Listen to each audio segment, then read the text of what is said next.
A simple traffic stop uncovers a shocking stash.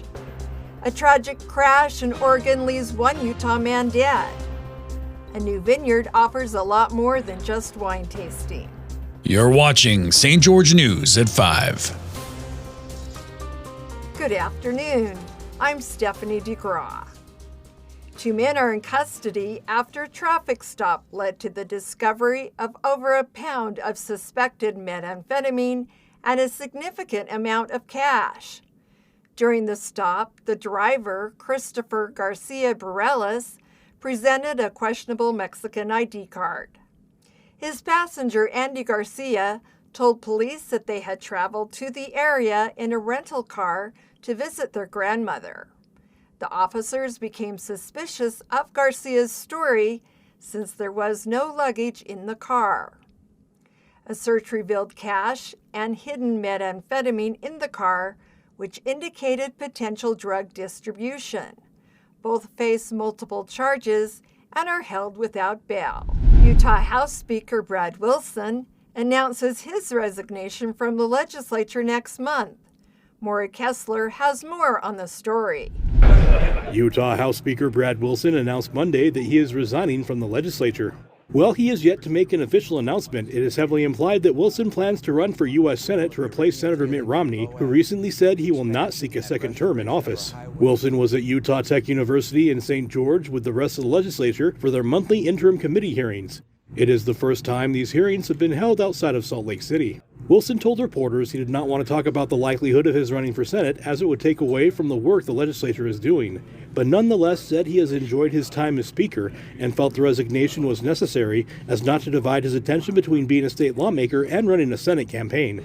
I've really enjoyed my time as Speaker of the House. I feel like we've made a meaningful difference. And President Adams and I had, right after we took office as presiding officers, we navigated COVID. And our state, if you look at the Wall Street Journal, managed COVID better than any other state in the country. And our economy is the best in the country. The happiest people in America live in Utah. And so this is a great place to live. But there's a lot of problems in D.C. And I've been encouraged by friends like President Adams and others to run for the U.S. Senate.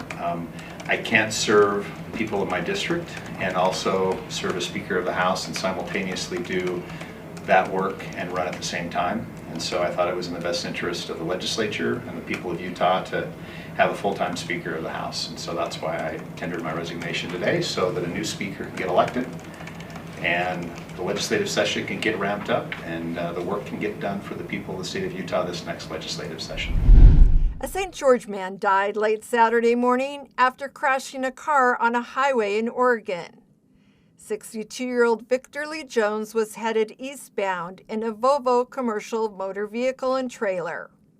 Jones left the roadway, went through an Oregon Department of Transportation fence, and struck a tree. The impact caused the Volvo to catch fire and become fully engulfed. Jones was declared dead at the scene. At Zion National Park, rangers play a vital role in helping visitors connect with the park's natural wonders. Here's more on the story. Rangers at Zion National Park help visitors connect with the park beyond its beauty.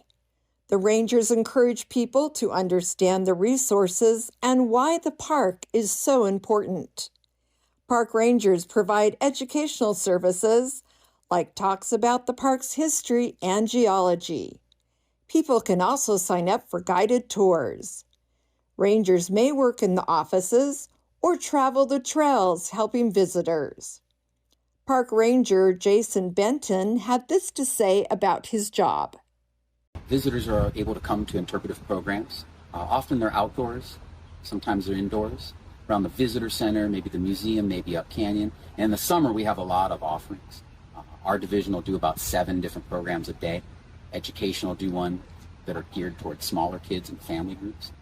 And then we do have programs that are super popular, like the Ride with a Ranger and the guided hikes in the mornings that you can sign up for in advance at the visitor center. My favorite part of being an interpretive ranger at Zion is absolutely giving the programs, especially when I have engaged kids like we had in that geology talk you just caught the end of. We really get to spend time outside. I'm learning as I am teaching and as I am intimating details and connections to the park. So it's really great. And that ride with a ranger, where we get to go on a shuttle tour with a group of 24 visitors for a couple of hours, separate from the main shuttle routes and the big crowds, it's really a special time. Rangers deliver free programs every day at the park.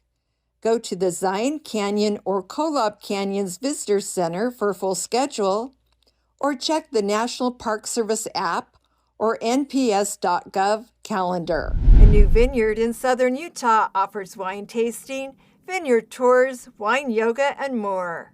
Here's Jesse Bang with the story.